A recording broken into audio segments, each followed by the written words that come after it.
So we had completed till chapter 3 of the second episode. So today we are going to continue with the fourth chapter of this so that we can finish these episodes. It is nothing but salutations to our Mahalakshmi. It is the meditation on Mahalakshmi. Now, but there were lots of things which I said that I will do it today.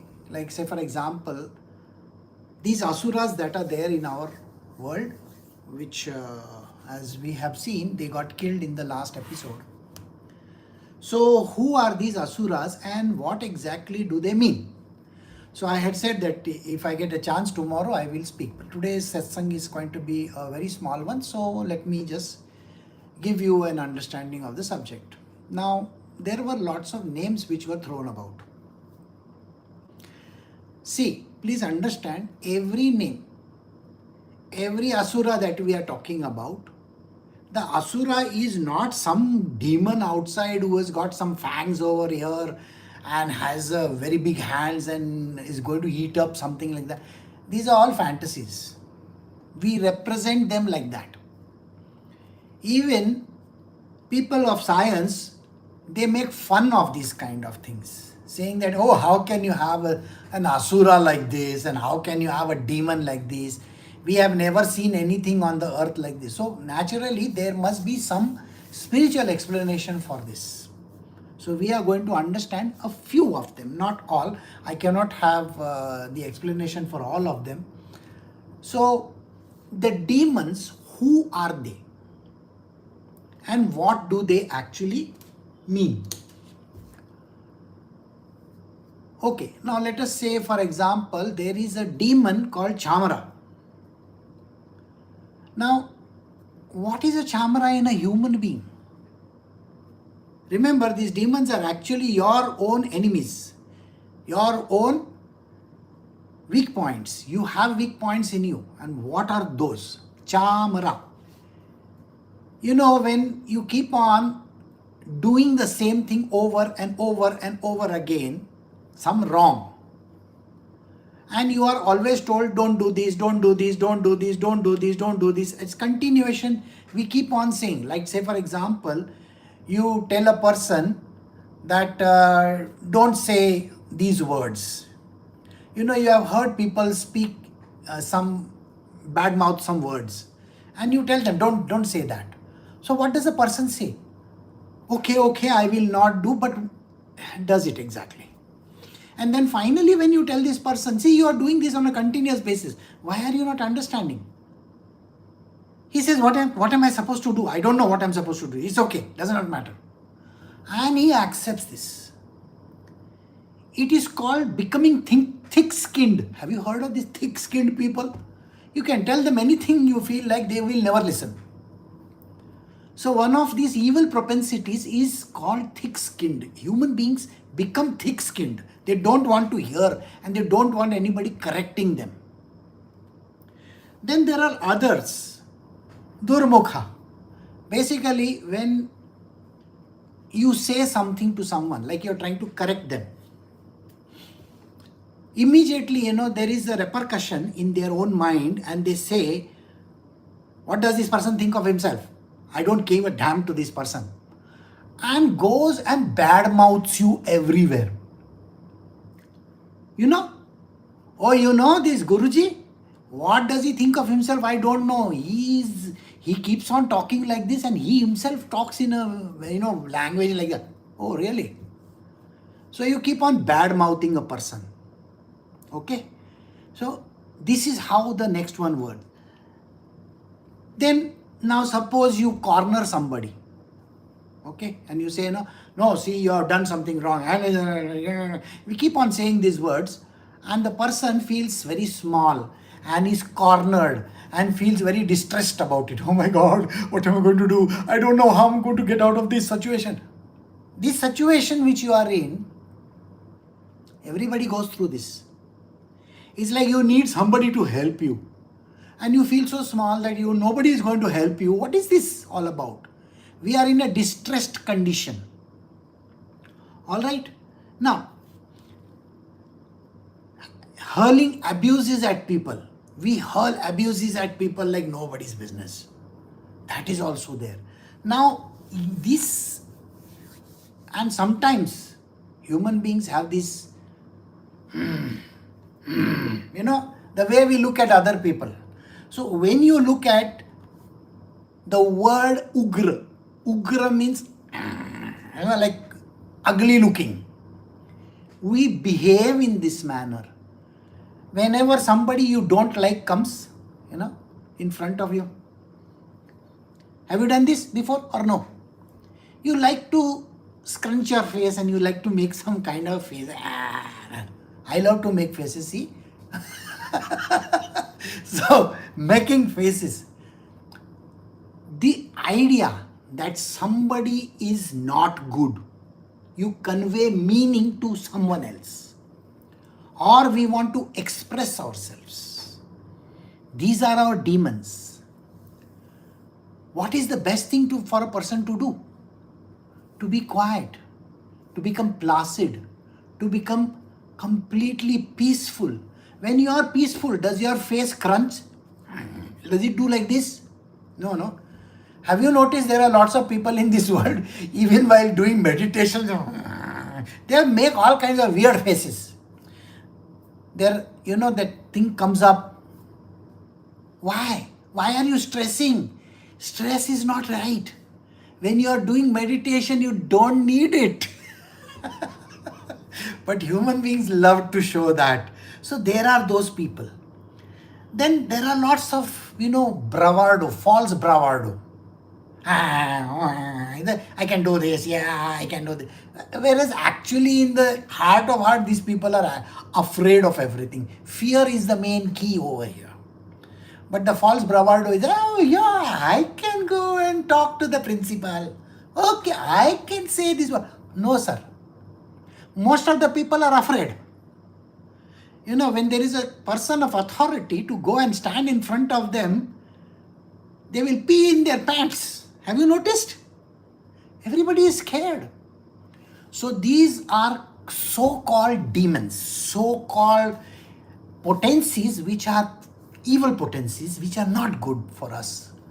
Why are you afraid? In the Bhagavad Gita also, Sri Krishna says these words, don't be afraid, become fearless. Fearless, the first word of the 16th chapter says fearlessness. It's a propensity, it's something, a quality of a very, very good human being, a divine being. They are not afraid. But you will see that even our demigods are afraid. Have you noticed it or no? Why are demigods afraid? When there is a Rakshasa coming in front of them, they are afraid. Their throne will go. Indradev, many a times. Have you not noticed him? That is because they are fearful. They cannot reach the ultimate destination of fearlessness. No. So be very good at all these things. And now, I have given you some examples of some of these demons. Now let me give you an example of what happens to a person. The Mahishasura. We have this demon called Mahishasura, no? You have heard Mahishasura is a demon who is over there, and Chandika is the first one to attack him. Now again, the propensity, the powers, the potency of that Lord. Think like this. If I look at Sri Krishna in that, the very beautiful form of his, not the two-arm form, the four-arm form, Have you seen? When you see the four-arm form, do you see the Sudarshan Chakra in his hand? Right? Do you see the Shankh, Gada and Padma? Why is there no flute over there? You have to understand. Why is there no flute over there? Sri Krishna's flute is associated with his childhood and the youth. Did you understand this? You will not find Sri Krishna playing the flute somewhere when he is in the middle of a battlefield. Have you thought that he is playing some flute over there in the battlefield? We have never heard of this, have we? Now there is a thing which you have to understand. That means the requirement of this flute was there in the beginning, when he was a kid, when he was a young boy. Then he grew up into a young man. The man, a very, very powerful, virile young person, he is playing the flute. He is not showing Sudarshan Chakra to anybody. Is he showing? I don't think that you have ever seen Sri Krishna's statue with a Sudarshan Chakra when he is a very young boy. You cannot see that. But he kills his uncle and all those demons over there with his bare hands. He is a great wrestler. He and his brother. The stories are very, very peculiar. But we have to understand and get the meanings out of this. Alright, so now look at the Sudarshan Chakra of Sri Krishna in the elderly form, in his four-armed form.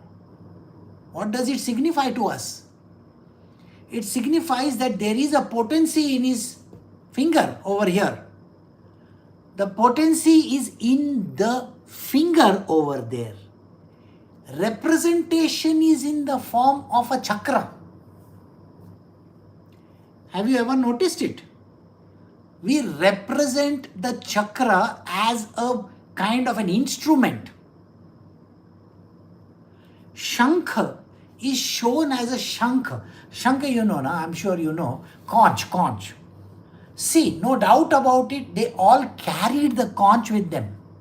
You have seen, all these great people, they carried the conch. Conch is nothing but announcement. I am here. I am here. And with my power, I can do this. That is, it's a power potency. Don't say something else about it. Think on these lines. Sudarshan Chakra, the Shankha, the Gada, the Padma. These are qualities of Sri Krishna. Qualities, very beautiful qualities of Sri Krishna which you need to understand. So if there are positive qualities, there are qualities which are basically power potencies.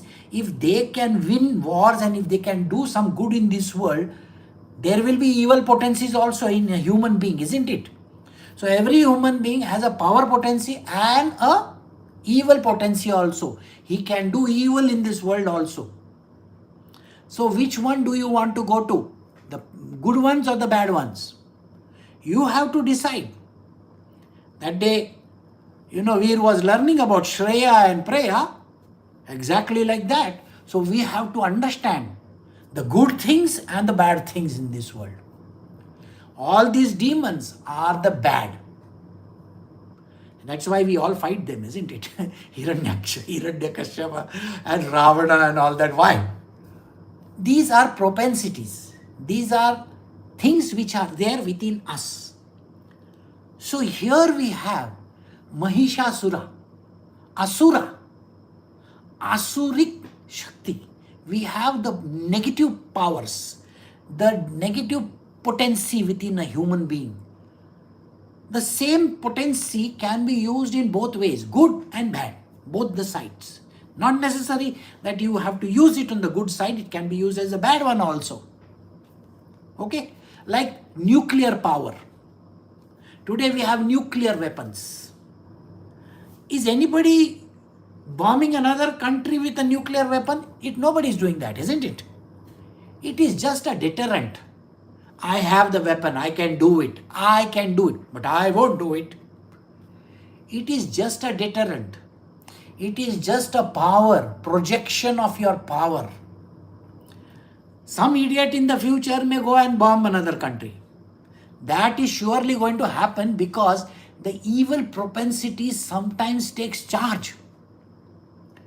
The sleeping giant, a sleeping person, Mahishasura, when he is provoked to the highest level, when the provocation is there, when you want to keep on prodding that, we can keep on prodding and giving them, that person real hell. He wakes up and becomes a lion. Imagine you have a spouse who loves to sleep, and suddenly you go and say, wake that person up. You know, the person can get in a very big disease. Why are you waking me up? Have you noticed it? It is a way in which you tease a lion. So he becomes a lion. And this lion form is there with everybody hidden inside somewhere.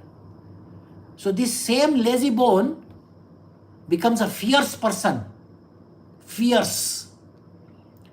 And then he comes down to a human form and wants to take revenge. Takes out the weapons. So immediate repercussion. Now you have woken up this sleeping fellow. Hey, come on, wake up, there's a call for you or something like this. Something we say. The person gets up very angry. But very soon, he converts himself into a human being and doesn't want to listen to anything. Why are you disturbing me?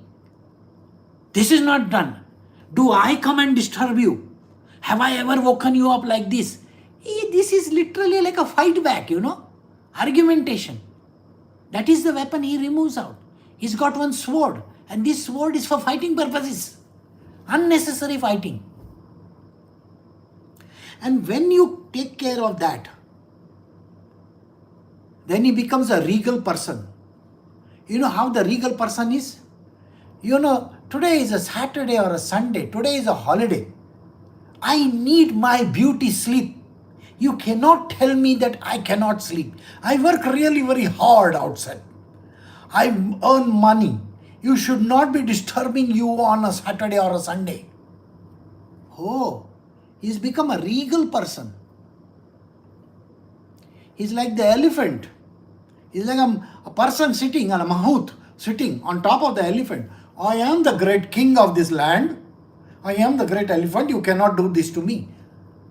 What? Then you do something else. And the person goes back to his lazy state. The lazy state is so easy to get back into. I don't care about this. What is this? Why are you unnecessarily waking me up every day? I just want my beauty sleep.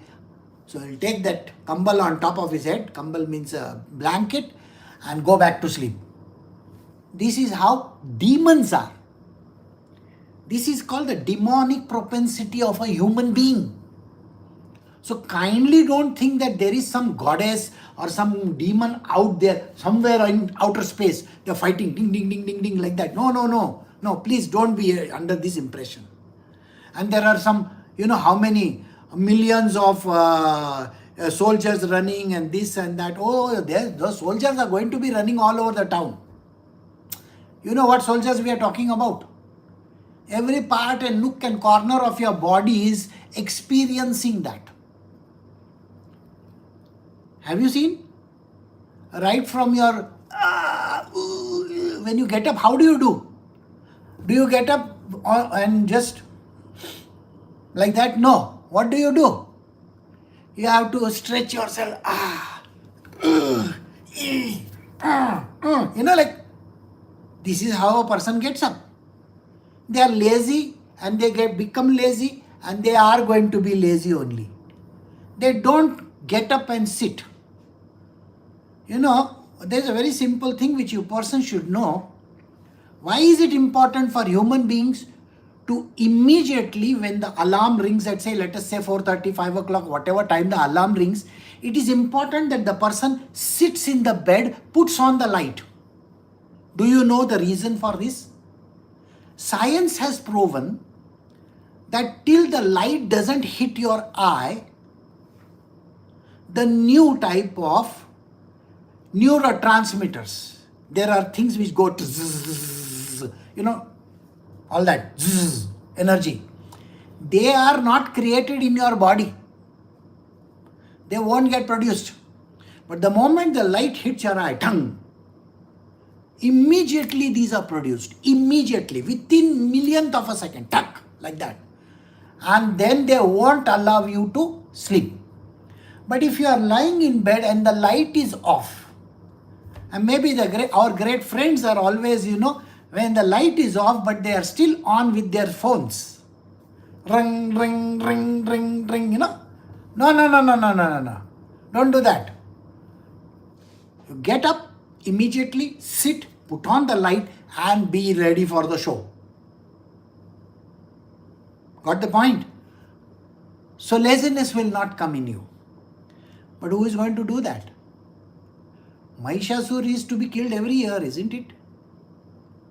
Poor Mahishasur. He is born again and again. Every year we have to kill the same Mahishasur, because maybe for this Navaratri you will get, oh, Guruji taught me this thing. I have to be good. Every day I will get up at 4 o'clock in the morning. After Navaratri is over, who gives a damn? I will go to sleep once again. What is this? So Mahishasur is back in action. So we have to continue this battle of Navaratri every time. Don't allow that demon to keep on rising in you. So now we are going to start today's satsang.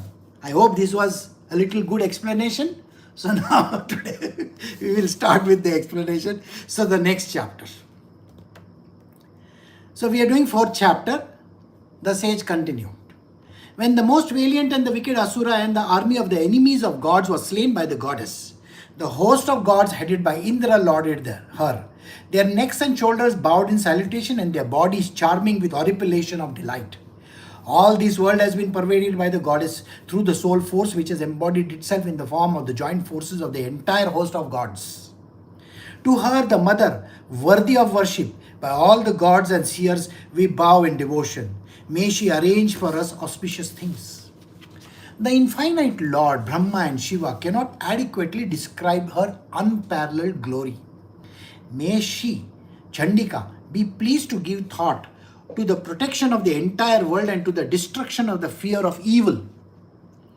Thou art prosperity and beauty in the manifestation of those who perform good deeds. Poverty and ugliness in the case of those who dispose towards evil. Intelligence in the heart of those who possess a cultivated mind. Faith in good folks and modesty in those born in a noble family. We bow down to thee, O Devi, protect thy universe. See what is being said over here. Prosperity and beauty will come to those people who perform good deeds. You perform good deeds, prosperity and beauty will come to you. Poverty and ugliness will come towards those disposed towards evil. Now you may say the evil people are too many in these worlds. Today's day and age, you will look around and say, oh, that fellow is evil, that fellow is evil. Don't worry. This life of yours is just for 70, 80 years, that's it. In the entire lifetimes of yours, these 70, 80 years is just one minor dot somewhere. They have a lot many lives to come, these same people. So in this life, they may become, Epstein and all those people, no doubt about it. Does not mean that the next life they are going to be good. They are going to be, because they are evil in this life, next life they will be born in the worst womb possible.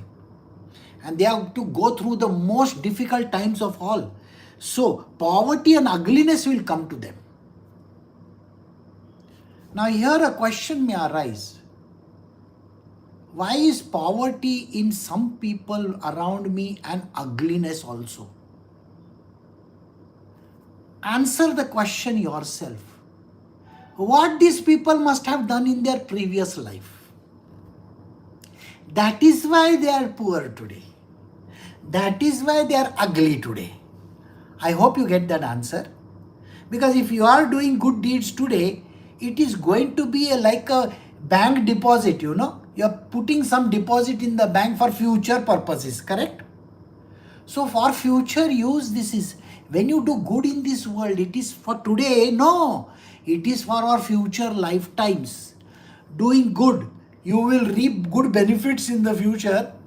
But if you do bad today, evil designs are there for you in the future. So I hope you got that. Faith in the good folks and modesty in those born in noble family. These are some of the qualities which will come to you. O Devi, how can we describe thy form? It cannot be grasped by the mind. And how to extol the excessive valour playing havoc amongst the asuras. And those exploits of thine in battle surpassing all those in the divine and the asuric host. Thou art the cause of all the worlds. Thou art made up of three gunas, yet a stranger to thee, their attendant defects. Thou art beyond the ken of perception of even Vishnu, Shiva and others. Refuge of all thy art thou. The whole world is a portion of thine. Yea, thou art the primordial, unmanifest, supreme Prakriti. Now, those who are attending the Srimad Bhagavatam with me, haven't we described that the three worlds are within you only? We have described that, isn't it? So now think on those lines. The Devi who is there, Devi, is that potency within you. Devi is not female and gods are male, nothing like that. Here it is the power potency, that potency within you. Simple example I will tell you. In your blood there are the red blood corpuscles and the white blood corpuscles. Correct? What are the white blood corpuscles for? They can be called the power potency to kill evil germs out there. Correct? Isn't that what they do? In a similar fashion, their body has producing different things. Like say for example, 0.5% concentrated hydrochloric acid is produced in your stomach. You see, if you hold that acid in your hand, it will burn your hand by itself. But it is there in your stomach. Why? Because when we eat a lot of nonsensical stuff, that stuff has to be destroyed first. First it has to be cleaned. All the germs may be there, if something might be there. When everybody thinks that why should I drink, I will buy distilled water bottle. What is the point of hydrochloric acid inside your stomach then? It's already there. It's going to kill all those germs. And you get all those loose motions not because you are drinking some dirty water. Dirty water is responsible a certain amount, but your stomach is not able to fight those things. Why? You have a very weak constitution. When you don't eat good stuff, people don't eat leafy vegetables, the green palaks and this and that. When you don't eat that, your body doesn't have the power to fight those germs, fight those evil propensities. People don't want to eat. You know why? That spinach eating person is there. Popeye the Sailor Man. Why did these people have to create that character? Because children don't like to eat palak. Palak means the green leafy vegetables. Spinach. So they created a cartoon character who eats palak, spinach. Because it is very healthy for human beings. Please understand this. Don't just eat one thing every single day. How can you live like that? Wear the same clothes every day. What will you feel? Think on that lines. On those lines, if you actually see, you will understand that we should be eating healthy food every time. So your body develops those characteristics. It is able to fight the germs. It is able to fight everything. Here I am teaching you all Devi Mahatamyam. And those who might be coming to satsang for the first time in life must be thinking, what? What is he teaching? Hydrochloric acid? This, that? No. It's a story of you. Devi Mahatamyam has nothing to do with anything outside. It's very good to celebrate, of course. We love celebrations. The whole of Bengal is celebrating with all those Devi pictures and all that, all the pandals they call it, pandals. They are putting up so many pandals and they are going to have a grand celebration. But sir, pandal is in your body. At least be a little nice to that goddess inside of you. So this is the goddess we are talking about. All right. O Devi, thou art Swaha, by uttering which all the godheads get satisfaction in all the sacrifices. Thou art the cause of satisfaction to the Pitris. Then that is why thou art Swaha as Swadha as well as people. The word Swaha, have you heard this word Swaha anytime? Do you know when we say when a child is eating something, we put one spoon in his mouth like this and then we pour it inside his mouth and we say swaha. Now you got the word clear? Swaha means, yeah, I am happy you idiot, you have eaten.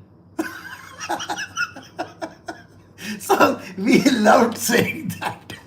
We can't say idiot, so we have to say, see, good you have eaten.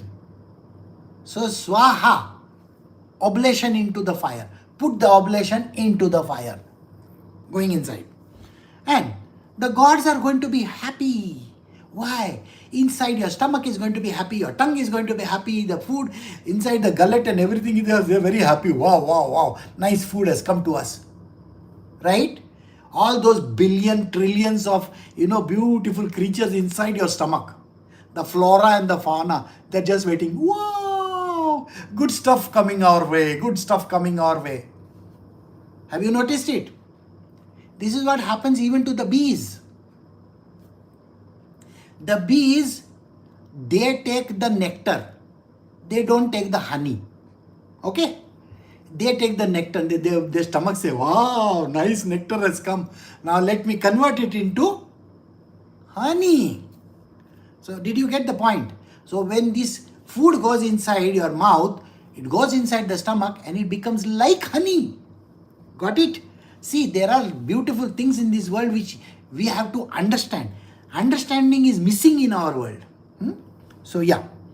O Devi, thou art supreme knowledge, the cause of liberation. Thou Bhagavati, constituting great unthinkable austerities, art practice the sages who reject all the shortcomings, keep their senses well under restraint, know the essence of truth and seek liberation. Restraint is important. When sleep comes in the middle of the day, restrain yourself. You don't have to go to sleep suddenly in the middle of the day. Got the point? If it's a working hour, it's a working hour. You have to work. If it is an afternoon snooze time, take that 15 minutes off, no problem. In Japanese companies, don't they give that snooze time in the afternoon? They will say put their head on the desk and go to sleep. 15 minutes or half an hour, the max. Yeah, it is to recoup. I've already done this in the Way of Life program. Those who have attended my program will know this very well. So this is what is important. So, soul of sound, treasure trove of immaculate Rik, Yajus and Saman, whose arrangement of the words is beautiful with the resonance of Omkara. Thou Bhagavati are the three Vedas. O Devi, thou who destroys the great distress of all the worlds, art the common speech of carrying on into the world, work-a-day world.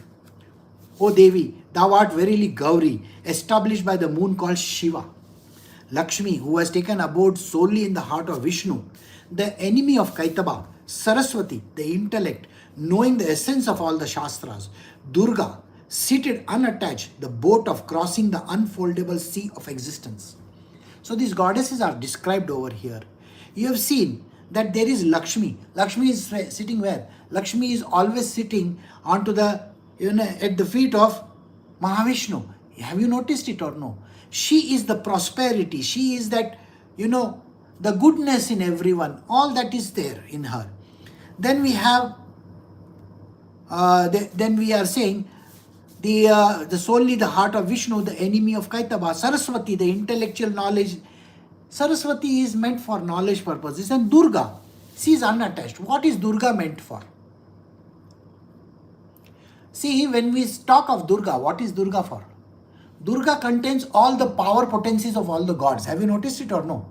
In the beginning only it was mentioned that every god contributed towards Durga's potency. Right? So Durga is that potency which makes us live our life perfectly in this world. Perfectly. We know the way of life correctly. We know till the last day of our death in this world what we are supposed to do and what we are not supposed to do. Using the powers within us. Finally, this power is also to be used for reaching the state of self-realization. So every potency is gathered together in this Durga. She is detached in a detached condition. Remember that. smiling and pure, resembling the orb of the full moon, glowing like pure shining gold was thy face. Yet it is very strange that on seeing it, Mahishasura became famous and struck it with violence. O Devi, even more strange was the fact that Mahishasura did not breathe his last immediately. He saw thy angry face, terrible with eyebrows, knit with crimson, like the rising moon, who breathes after holding the enraged lord of death. Devi, thou art supreme, be gracious to the existence here. Enraged, thou destroyest forthwith the families. We have known this now that the huge army of Mahishasura has been vanquished. Think on the lines of who is this Devi? The Devi has not yet killed the Mahishasur. The Mahishasur is at her feet. Remember, have you noticed how Devi is? She's driving that spear in, right? You have seen that, no? And he is half lion, half man. That is basically how he is dying. And Durga's lion is also there. So he is looking at the face of the goddess like this up. Oh, wow. This is a Devi who can destroy an entire family of the bad folks. Which means all the bad propensities that human beings have can be destroyed by this one single Durga alone. This is the important part. To whomsoever thou art gracious, thou even grantest them prosperity. They are well esteemed in their countries, their wealth, their fame, and their pursuits of dharma perishes not. They are the fortunate ones who have devoted children, servants, and wives. Devi, by thy grace, the doer of such good acts, does daily with great faith all the deeds conducive to dharma, and always doing so reaches heaven. O Devi, art thou not therefore giver of the fruits of the three worlds? So this Devi is responsible for all the prosperity and all the goodness in the world. When you follow a dharmic path, the path of the divine consciousness, which is, we say, we have to follow the dharma. The Bhagavad Dharma. Remember, Bhagavad Dharma. We have to follow the Bhagavad Dharma. And when we follow this Bhagavad Dharma, which is the dharma of goodness in this world, then we can reach this ultimate destination. This Devi will definitely give us this grace. When thou art remembered in the crisis, thou removes the fears of all beings. When remembered by those stationed in themselves, thou grantest the most auspicious thought, O dispeller of poverty, suffering and fear. Who else except thee has ever compassionate heart to render help to everybody? So when you ask for help, you can ask for help from Devi herself, Durga herself, and say to her, can you please help me? She can remove all the crises, all the problems that are there in this world. If they are slain, the world will attain happiness. Let there be committing sins for a long time in hell, but they can go to heaven by meeting their death in battle. O Devi, thinking thus, thou hast slain the enemies. This is certain. So, those who are sinners, those who have not following the path of dharma, they will definitely go to hell, is what is being mentioned over here. And those who follow the dharmic path will enjoy their lives in heaven. Why dost thou not reduce all the asuras to ashes by a look? The fact that thou employest weapons to fight the foes in order that even those enemies purified by weapons may attain higher worlds, show the kind thought thou hast towards those unkind ones. It's not that the goddess is capable of destroying just by one look. The importance is we all have to give everybody a chance. You see, there are evil people in this world. We can't suddenly say, get out of this company, I throw you out. No, you can't do that. We have to have patience. We have to work towards a consensus, a solution for it. Today, you will find that India is having this capability of being a very considerate country. See, look at it. We are a dharmic nation. The dharmic nation is not saying to some other countries, go to hell, I don't care a damn. It's not being said like that. We are willing to negotiate. We are willing to talk. We are willing to come to a table and we can understand. We can definitely sort out the issues. But there are going to be people who will say, nah, get out from here. No. We have to use weapons. The weapons are what? Patience. We need to have patience is a great weapon. We are a very patient nation. People think, oh, the enemy is fighting us, we got to bomb them. No. Have a little patience. When the time is right, you hit. But give the enemy a chance to rectify their mistakes. It's a very important thought we should always have. Give the enemy a chance to rectify the mistakes. Then you use the weapons. Otherwise, you can, with one single eye, you can finish everything off, isn't it? So this is not to be done. The eyes of the Asuras have not been put out by the fierce lightning flashes of the shining swords and the mass of light emerging from the point of the trident. This is so because they are seeing thy face adorned with the crescent moon emitting cool rays. O Devi, thy nature is so to subdue the deeds of the wicked. Likewise, this thy form cannot be grasped by thought and has no parallel with other things. And thy valor destroys those who have taken away the God's prowess. Thus, mercy has been exhibited even to enemies by thee. So we all have to be merciful. We all have to be compassionate, even to the worst of the characters. See, we cannot just cut off their head and say, finish with it. No, that doesn't destroy evil. Please understand, evil cannot be destroyed. We will learn this in one of the next chapters that is coming up. When you cut off one head, two heads are growing over there. It's like the Hydra monster. We are going to learn that in the story. Okay? So please understand, we suddenly can't cut off evil by throwing them out of our lives. No, it doesn't work like that. We have to give everybody a chance, and we have to exhibit this kind of a grace and mercy on people. What can be the comparison of this by the prowess, or when one can find a form like thine, very captivating, at the same time striking fear in the enemies? O Devi, giver of the best in all the triple worlds, only in thee have seen giver in the best in all the triple worlds, only in thee have been seen compassion in the heart and harshness of the battle. The entire triple world has been saved by thee in the destruction of foes, and the host of foes has been led to heaven. By being killed in the battlefront, our fear rising out of the haughty Asuras have been dispelled. Salutations to thee. O Devi, guard us with the spear.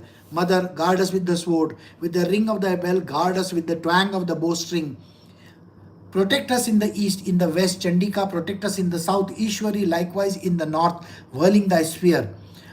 Whatever are thy auspicious forms, and whatever the terrible forms that you move about in the triple world, with them protect us with this earth as well.